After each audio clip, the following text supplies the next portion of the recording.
Olá, hoje é dia 9 de novembro de 2020. Voltamos ao assunto alienação fiduciária de bens móveis, na verdade de bens fungíveis, bens consumíveis, perecíveis e todos os outros íveis possíveis que a nova lei do agro criou ou ampliou o que já havia. Falamos há alguns dias sobre a possibilidade de alienação fiduciária de bens futuros, o que eu friso sempre, acho um equívoco, e também falamos no vídeo passado sobre a alienação fiduciária dos gêneros após a transformação industrial dos bens agrícolas. Falamos um pouco da cadeia do algodão e alguns exemplos que mostram o quanto isso pode ser difícil, o quanto isso pode gerar discussões futuras.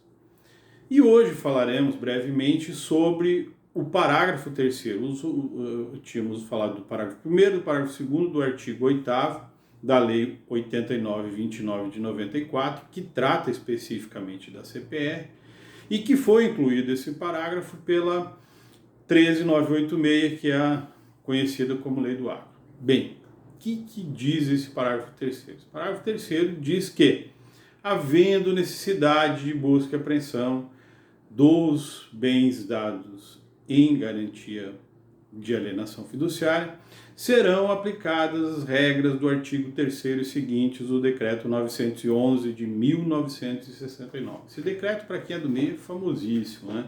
Ele trata da busca e apreensão desde então, há mais de 50 anos. Depois ele sofreu uma alteração, e essa alteração é que eu quero falar. Essa alteração é que consta no parágrafo 1º do artigo, deste artigo 3º do Decreto 911, que diz o seguinte: uma vez efetuada a apreensão do bem, o credor consolida a posse plena e a propriedade em 5 dias. Ele foi lá, buscou o bem, 5 dias após, a propriedade é plena, a posse é plena, ele pode vender, pode fazer o que quiser. O artigo fala em registro no Detran, mas é porque até então se falava de alienação fiduciária de bens infungíveis. E aí, embora haja muita discussão se isso é agressivo demais, alguns até dizem que é inconstitucional, mas isso os tribunais têm aceito, com algumas exceções aqui ou ali. O que se vê é que, embora seja uma medida bastante agressiva, até porque você em 5 dias consolida a propriedade e o devedor tem 15 dias para fazer a contestação, tem 15 dias para purgar a mora, ou seja, é contraditório como muita coisa que se faz aqui. Bem, mas se isso tem celeuma quando se trata de bens fungíveis, um caminhão é um caminhão, tem o documento, tem o chassi dele lá, uma coletadeira tem o número de série identificável, infungível. Imagine quando se trata de bens fungíveis, de soja, de milho, de algodão, de boi. Nós vimos outro dia que o sabonete que é feito com o sebo do boi lá pode ser apreendido. Agora, um produto consumível, perecível e infungível pode ser objeto de apreensão e a propriedade plena passa para o credor em 5 dias após a apreensão. Isso com certeza vai gerar não só celeumas, isso vai gerar problemas, isso vai causar problemas para os credores, inclusive. Que, aliás, é a tônica disso que eu estou falando. Muitos entenderam, você só está vendo o lado dos devedores. Não, os credores também, em algumas vezes, e eu repeti isso incansavelmente, têm a falsa sensação de segurança. A falsa sensação. Vou dar um exemplo para que isso não se estenda muito. Vamos pegar dessa vez a cadeia da soja. O produtor, ele tem uma área. A primeira pergunta que vem em mente é a seguinte: o penhor, ele é feito em graus, primeiro grau, segundo grau, terceiro grau. A única diferença entre a hipoteca, que também é feita em graus, os graus da hipoteca, a garantia hipotecária é sempre una, é sobre toda a área. Do penhor, não. Se você deu penhor de 1.000 sacas de soja para um, de 5.000 para outro, de 10.000 para outro, ele vai obedecer o grau de registro, mas é só sobre aquele produto. Bem, o produtor tem uma área só. ele vai poder fazer graus de alienação fiduciária? Alienação fiduciária em primeiro grau, alienação fiduciária em segundo grau, alienação fiduciária em terceiro grau? Não sei. A lei fala que as questões não tratadas ali seriam as do Código Civil e as atinentes ao penhor rural.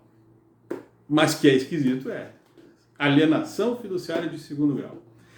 E isso pode viabilizar bastante gente. Mas isso é um adendo. Vamos falar da busca e apreensão. Produtor hipotético, nosso produtor hipotético, ele tem 3 propriedades. No mesmo município, não vamos complicar muito. Ele tem 3 propriedades no mesmo município, mais longe. Uma fica 60 quilômetros da outra, 50, e isso aqui no Centro-Oeste é comum.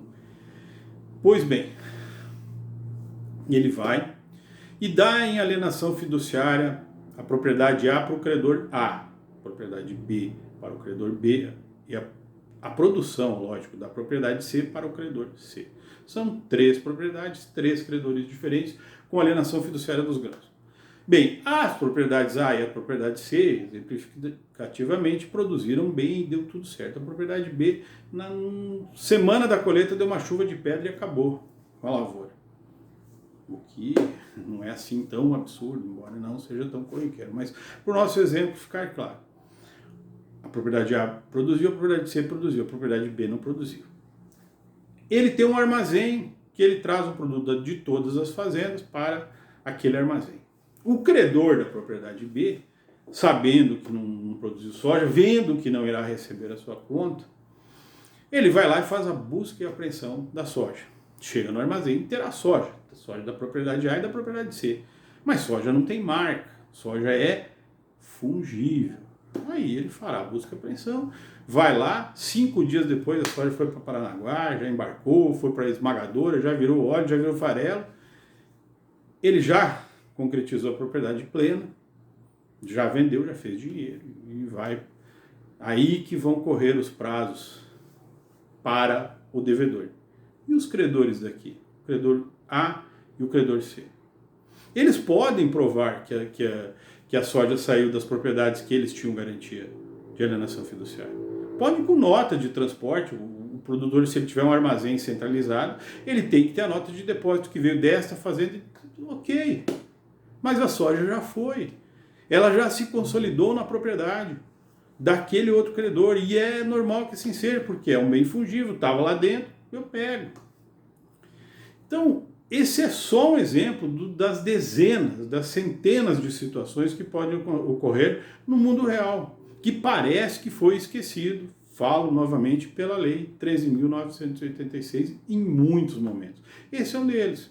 Uma coisa é você pegar um caminhão, uma coletadeira, um trator, um carro, e em 5 dias consolidar a propriedade. Outra coisa é soja, milho, algodão, carne.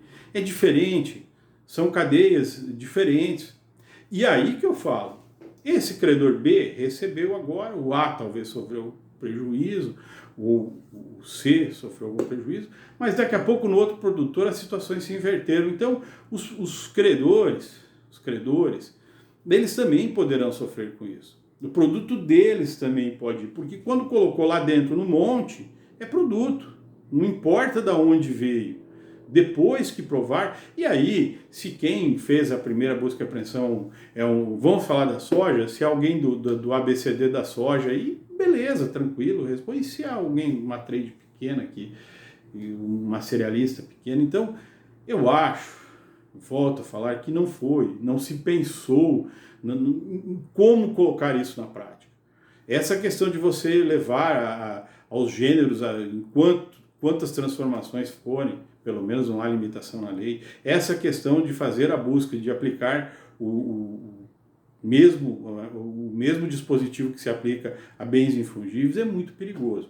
Por outro lado, essa é a única razão, fora a recuperação judicial, que eu quero falar na próxima, para que se estabeleça uma alienação fiduciária que tem as mesmas características do penhor agrícola. Ela difere do penhor exatamente neste ponto, na voracidade com que o credor, ou na velocidade, ou na agilidade com que o credor consegue transformar aquele produto em seu e fazer dinheiro e depois ver o que vai acontecer. Essa é a diferença. Agora, existem questões práticas. fala que se aplica a lei do penhor, o penhor prevê a prorrogação automática quando não há produção. A alienação fará isso? Volto a perguntar, a alienação terá graus? Nós teremos alienação fiduciária de primeiro grau, alienação fiduciária de segundo, terceiro, quinto grau? Isso é possível? Isso será viabilizado? São questões, mas por hoje é essa. Fica essa questão. Depois que o credor pegou aquele produto, tornou-se dono dele, talvez aquele produto seja de outro credor, que veio de outra propriedade, porque nós estamos falando de uma coisa que não é identificável a olho nu, não é identificável a não ser por documentos. Beleza? É isso por hoje.